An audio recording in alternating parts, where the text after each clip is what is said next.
In this video, I will show you how to integrate Slack with Zoho Desk. First, log into your Zoho account. Next, go to the top right corner of your screen and click on the Settings button.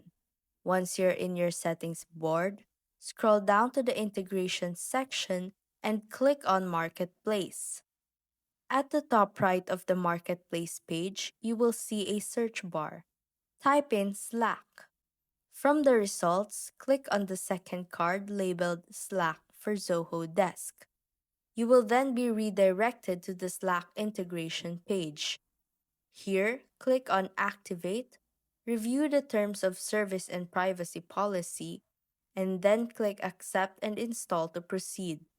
After that, you will be prompted to enable the integration.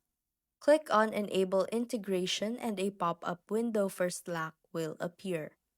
From here, sign into your Slack workspace, choose your desired channel, and authorize the connection. And that's how to integrate Slack with Zoho Desk.